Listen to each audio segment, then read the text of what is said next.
gracias, muchachos. Bueno, está entrando todavía la gente porque hoy nos hemos demorado nosotros un poquito más, pero vamos a tirar un poco la pelota afuera mientras termina de entrar todo el público. Todo el público. Usted auspicie despacito, Stronati, como quien se desangra. Muy bien. Auspician La Venganza Será Terrible, Café Cabrales. Cabrales significa buen café. Medicorp Argentina, medicina privada. 815-1277. Bríndese Medicorp Argentina. Instituto Provincial de Lotería y Casinos de la Provincia de Buenos Aires, obrando en beneficio de todos. Provincia Seguros, tan seguro como un banco. Provincia Seguros. Nueva Ley Federal de Educación. Ministerio de Cultura y Educación de la Nación. La droga no libera, solo te encadena a la muerte. Secretaría para la Prevención de la Drogadicción. Presidencia de la Nación. La mayor garantía para sus depósitos. Banco de la Ciudad de Buenos Aires. Solidez y rentabilidad. Alianza Editorial y Página 12 se juegan con el equipo que mejor pinta. Picasso, Dalí, Goya, Velázquez, Murillo, El Greco. ¿Qué caso, El Greco pintaba los cuadros de un modo tal, etcétera. Todos los martes de mayo y junio en su kiosco, las biografías de los más importantes pintores españoles. 8 libros de la colección Alianza 100, con reproducciones a todo color a solo $1. ¿1 peso? $1 nada más. Nada más que $1. $1 adicional al diario Página 12. ¡Qué barato! Sí, señor. Otro lanzamiento de Alianza 100. No se borre. Con esta oferta, triunfan los colores. Bien. ¿Tiene usted algún saludo? Más vale que lo tenga. Sí, debo tener. Rápidamente se está instalando la gente, ya están casi colmadas las instalaciones, pero veo personas que corren escaleras arriba, cogoteando, como diciendo, a ver qué me estoy perdiendo. Bueno, todavía nada y después tampoco. Algunos regalos podemos agradecer que ha recibido. Vamos a agradecer regalos. Sí. La señora María Cristina me ha regalado una torta. Una torta con un pianito, ¿no? Sí, la gente de Le Mans también ha venido y me ha regalado una torta. Sí, señor. Una torta y un cinturón. Y un cinturón, cierto, un cinturón. ¿Se lo midió? Sí. No, pero en serio. ¿Y usted cuando iba a comprar cinturones le preguntan cuánto le mide o se deja tomar la medida? El problema es que uno se mide el cinturón, pero por ahí le tienen que hacer otro agujero. Sí. Ajá. Pero yo le digo al tipo, el cinturón, el tipo mide, ¿no? Momento, ¿y dónde está el último agujero? Le digo. Ajá. Porque hay cosas que son inútiles, pero los primeros agujeros del cinturón son perfectamente inútiles. El que vale es el último, o el anteúltimo en caso de que uno engorde. Sí.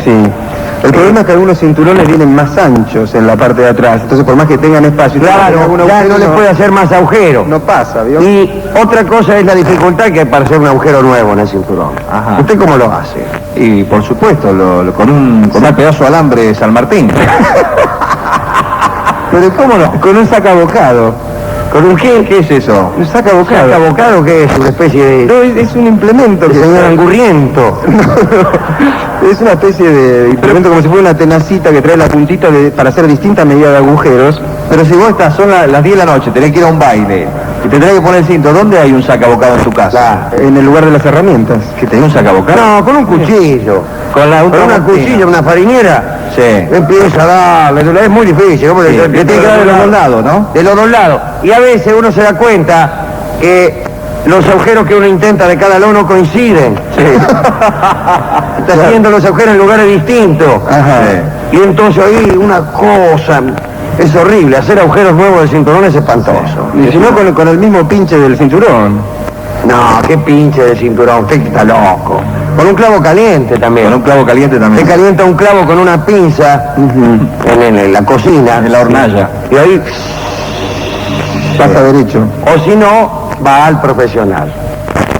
¿Quién es? ¿Una marroquinería, dice usted? No, cualquiera que tienen carteles ahí, se hacen agujeros para cinturón. Ajá. La fábrica de agujeros. Algunos son más todo tipo de agujeros se hacen. Sí, gente que hace agujeros que van desde el agujero para los aros. Las mujeres que usan aros necesitan agujeros, hasta el agujero de cinturón, pasando por toda clase de agujeros. En la nariz inclusive. Agujeros, claro, si usted fuera perteneciente a alguna tribu del África y quisiera hacerse un agujero para ponerse una gigantesca argolla, colgando la nariz, puede hacerlo también. En el África suelen adornarse con gigantescas argollas en las orejas y en la nariz. De modo tal que incluso los hijos de esas personas, cuando viajan en subterráneo, claro, se toman de las correspondientes argollas. Incluso los hacen juntar al padre y a la madre y se cuelgan de las dos. Se juega, ese no es para jugar. Sí. Deja eso.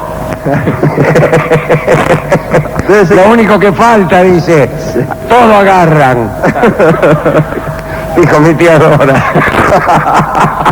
Cosa que ven ahí. Sí, todo ven y agarran. E incluso cuando el subterráneo pega una curva, las argollas que llevan colgando estas personas hacen así, flamean, balancean, flamean. Esto produce un efecto muy estético. Bueno, pero vamos a llamar al hombre de Le Mans porque ya estamos en condiciones de empezar el programa. Vamos con Fuxan y Le Mans Suaves. Le Mans Suaves, suaves por naturaleza, presenta a Alejandro Dolina y su bloque Reflexiones. En la venganza será terrible. Bueno, hoy hablaremos del imperio llamado Tahuantinsuyo. Me dirán ustedes, ¿qué imperio es ese llamado Tahuantinsuyo? Bueno, el imperio de los incas. Tahuantinsuyo quiere decir las 4 partes del mundo. Y los quechuas suponían que las 4 partes del mundo cabían en su imperio. Y el centro de ese mundo fue la legendaria ciudad de Cusco, que en quechua significa el ombligo del mundo, y no la venganza será terrible como dicen algunos. El Cusco estaba enclavado en un valle en el medio de los cerros andinos, está todavía allí. Y del cerro llamado Sacsayhuamán descendía un arroyo que separaba la ciudad, el centro de la ciudad, digamos, de los arrabales. Y ahí en los arrabales habitaban vasallos de todo el imperio, grupos de distintas nacionalidades, porque no habrá de creerse que los indios pertenecían a una sola nación. Había indios de Chile, digo utilizando un término que no tenía sentido en aquel momento. Bueno, pero eran pueblos sojuzgados, vasallos del Tahuantinsuyo. Y ahí vivían en los arrabales como una especie de gran Buenos Aires. En la plaza principal sí vivían los incas de sangre real, y estaban allí el Templo del Sol y la Casa de las Vírgenes elegidas, que era discúlpeme maestro, la Casa de las Vírgenes o Aclahuasi, ¿no? Eran casas de reclusión de señoritas. Había unos funcionarios muy importantes, por cierto, que recorrían el imperio e iban eligiendo ministas. Digo ministas porque las elegían con visión de futuro. Si ya mina de 45 no elegía. Elegían mina de 8, 10 años. El semillero, digamos. Una especie de semillero, las inferiores. Para ir alimentándolas bien, las hacían crecer bien después. Algunas se las entregaban a los funcionarios, ¿no? ¿Para qué? Para sus serrallos particulares. Otras iban a los príncipes de sangre real, etcétera, y otras servían en el templo como vírgenes del sol, que era la tarea más ingrata porque tenían un régimen muy estricto.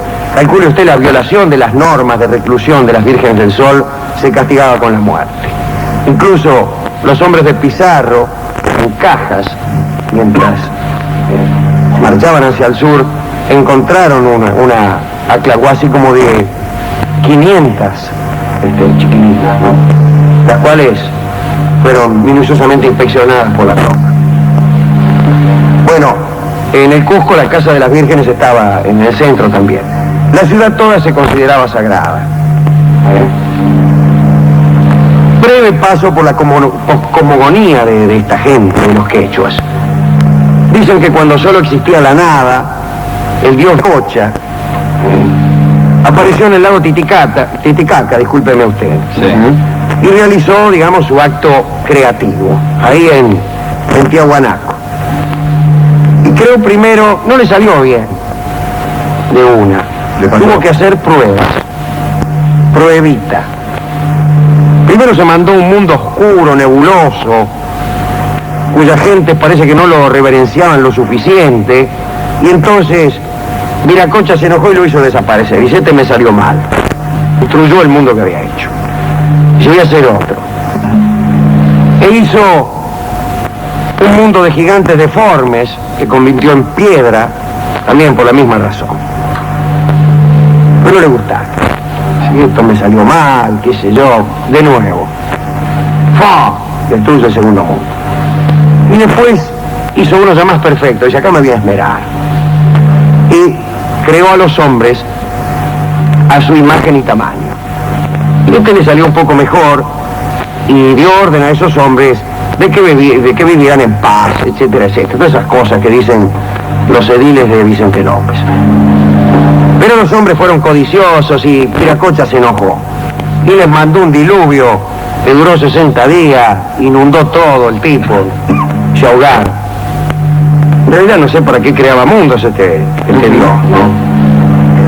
Pero bueno, pasó el diluvio, seca ya la tierra, Viracocha mandó salir al sol y la luna y también a las estrellas para secar un poco, y para dar luz al mundo. El sol y la luna le salieron muy bien, tenían por cierto conciencia el sol y la luna, tenían alma. Y en cierta ocasión Viracocha dispuso que el sol y la luna, que estaban siempre distantes, se conocieran siquiera por un momento. No diré un matrimonio, pero sí, bueno, un pequeño amantajo. Y se conocieron, y se amaron. Y de esa unión efímera entre la luna y el sol, nacieron dos entidades. Un hombre, Manco Cápac, y una mujer, Mamá Ocllo. Manco Cápac quiere decir rico en justicia y bondad, y Mamá Ocllo quiere decir mamá nuestra, nuestra madre. Y nombraron el sol y la luna y también Viracocha a Manco Cápac primer inca. Y ahí construyeron el Tahuantinsuyo, el imperio, que quedó ya organizado. Todo estaba perfectamente bien, Manco Cápac de inca, las cosas andaban, el correo funcionaba, esas cosas que ponen bien a los espíritus ordenados y poco amantes de la aventura. Pero un día Manco Cápac cayó enfermo y se murió. Y a todo esto Viracocha, después de la creación, empezó a intervenir poco en los asuntos humanos. Medio se retiró. Y por ese motivo no era muy reverenciado por el pueblo común. En realidad los pueblos americanos siempre reverenciaron mucho más a los dioses temidos que a los dioses benevolentes. Hualichu, en nuestras pampas, era mucho más reverenciado que el gran viejo. ¿Cómo se llamaba el gran viejo? Ya se los diré. Porque le tenían miedo a Hualichu. Y aquí también le hacían más reverencia a su país que no a Viracocha, que estaba como retirado. Los incas atribuían, como se ha dicho, al sol y a la luna sentimientos humanos, lo que se llama una metagoge. Metagoge nomás. Celos, envidia, engaño, etc. Cada tarde parece que el sol se sumergía en el mar, y después nadaba por abajo del agua y aparecía por el otro lado de la mañana. Lo cual me parece una cosmogonía bastante razonable. Mucho más que aquella que asevera que la Tierra gira sobre su eje como si fuera una bola de billar con efecto. Cosa absolutamente ridícula que solamente mentes muy supersticiosas pueden llegar a creer. Una persona decente va a creer eso y no, por ejemplo, que el sol nada por abajo del continente y aparece por el otro lado. Como es lógico. Sí. La luna estaba manchada, está manchada. Cualquiera que ve la luna sabe que está manchada. Y los quechos explicaban esto diciendo que un zorro se había enamorado de la luna y se le había prendido de tal manera que no había forma de despegarlo. Y ahí estaba. Sí, agarrado. Goloso el zorro. Sí, prendido y la luna ahí medio. No te movas que me caigo, ese zorro. Otros decían que el sol le tenía celos a la luna y que le había tirado un puñado de ceniza, que le había estropeado un poco. En realidad reverenciaban bastante más a la luna que al sol, porque por ahí verían que la luna era más bella, que estaba más tiempo en realidad, porque a veces la luna está de día, mientras que el sol nunca está de noche. Hacían predicciones relojeando los cuerpos celestes. Por ejemplo, eclipse de sol y aparición de cometa quiere decir anuncio de muerte, generalmente de un gran Niorce. Incluso Atahualpa dicen que vio un cometa, una mancha verde en el cielo y dijo, soné. Sonamos los de Levita, dijo El eclipse total de luna era anuncio del fin del mundo. Cuando esto sucedía, o sea, cuando finalizaba el mundo, no, cuando había eclipse de luna, pues hacían un gigantesco ruido para llamar a la luna, para que viniera. Tocaban la trompeta, gritaban, incluso ataban a los perros y les pegaban patadas. Y los perros no podían gritar, no podían rajar y aullaban, ya que no ladraban. El arco iris era favorable, la aurora austral presagiaba desastres. Y en realidad en el Tahuantinsuyu el adivino era un funcionario, porque cada pronóstico era considerado de la mayor importancia. Imagínense en una sociedad que se guía por pronósticos, el tipo que los hace tiene que ser muy importante. Los ejércitos, por ejemplo, combatían únicamente durante el plenilunio. Luna llena, combates. Y durante el novilunio no combatían jamás, hacían sacrificios. ¿Y quiénes se dieron cuenta de esto? Y los conquistadores. Dijeron, esto durante el novilunio no combaten. ¿Ah, sí? Ah, bien. Vamos a entrarle. También era importante el animismo en la cultura de los quechuas. El alma residía en las uñas o en los cabellos. Fíjese, ¿no? Las mujeres cuando se lavaban el marote cuidaban que no quedaran pelos sueltos, pues todo el mundo sabe que esos pelos se convierten en culebras. ¿Sí? Como no es cierto. La saliva era también parte del alma, de modo que las personas escupían siempre en el mismo lugar para que el alma no se las atomizara en una especie de esquizofrenia. ¿Y cómo escupían siempre en el mismo lugar? Siempre, el tipo tenía ganas de escupir y en un lugar determinado. Por ejemplo, usted. Sí. Supóngase que aquí en Buenos Aires fuéramos animistas. Sí. Y que usted creyese que su alma está en su saliva o lo que fuere, y que usted tuviera miedo de desparramar el alma. Entonces usted escupe siempre, digamos, que eso, en Nazca y Juan B. Justo. Claro. Y cada vez que quiere escupir ahí, dice, ahí viene Stronati, seguro que va a escupir. Escupiste algo, dale. Claro. ¿Y qué me tengo que aguantar acá? Y sí. Supongo yo que tendrían una escupidera, discúlpeme, que la llevarían a todas partes y la llevaban después. Discúlpeme, voy a escupir.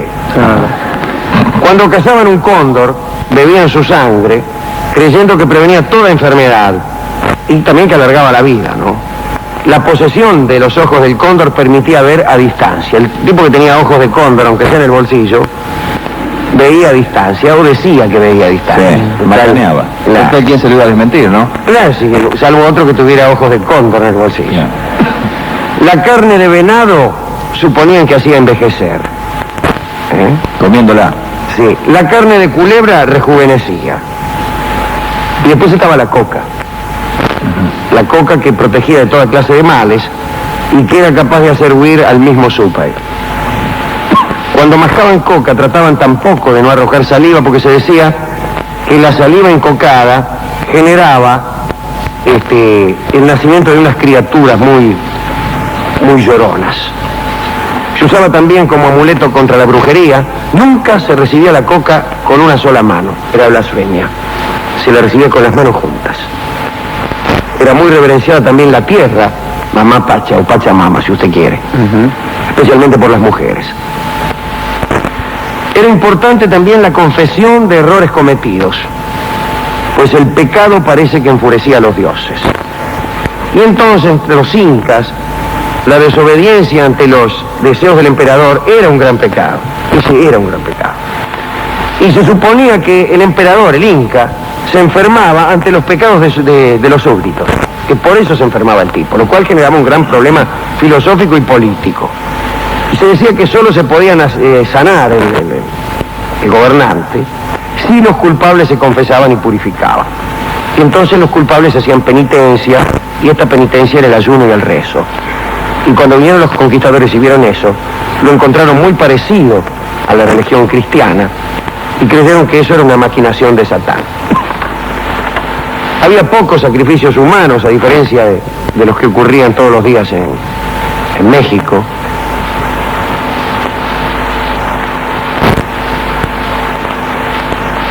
Y allí, en ese mundo que acabamos de describir, sucedió que allá por 1531-32, el Inca,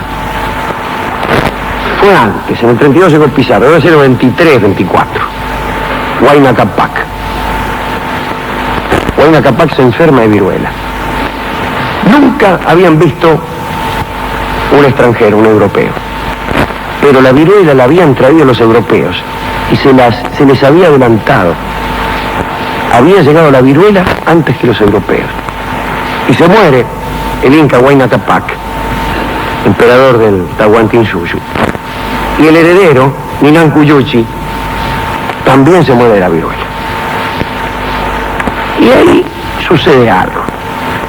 Hereda Huáscar, que era hijo de Huayna Cápac y de una colla. Es decir, era el único príncipe de sangre legítima. Usted sabe que los incas practicaban el incesto. Digo, los príncipes de sangre real, también como los faraones, solían casarse con hermanos y hermanas, siguiendo un poco el ejemplo del sol y la luna, que después de todo eran también hermanos y yacieron juntos. Bueno, Huáscar toma el mando. Huáscar estaba en Cusco y Huayna Cápac se había muerto en Quito. Y Huáscar manda a buscar la momia de su padre a Quito. Y el señor de Quito, que era un medio hermano de Huáscar, hijo ilegítimo, llamado Atahualpa, Atabaliba, se niega a ir en la comitiva, en un gesto soberbio. Y Huáscar, en venganza, mata a todos los de la comitiva. Se armó la guerra civil.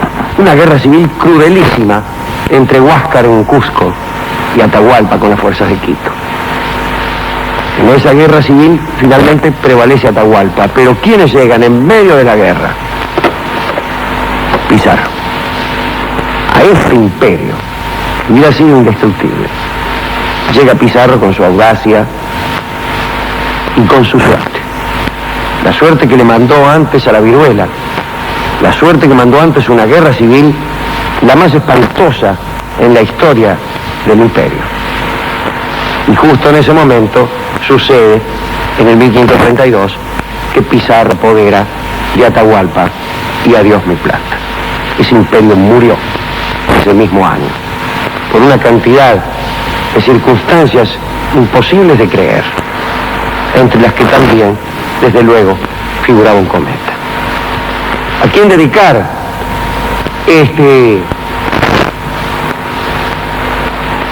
esta recorrida? Y yo se la dedicaría al pobre Viracocha, que se retiró a cuarteles de invierno, pero que según la leyenda había prometido volver. Y creyendo que era Viracocha que volvía, muchos indios reverenciaron a estos hombres blancos, estos aventureros de Pizarro, creyendo que eran viracochas, así les llamaban, que eran dioses, que volvían. Entonces a Viracocha, que no pudo volver, le dedicamos este tango que canta hoy Carlos Gardel, Volver.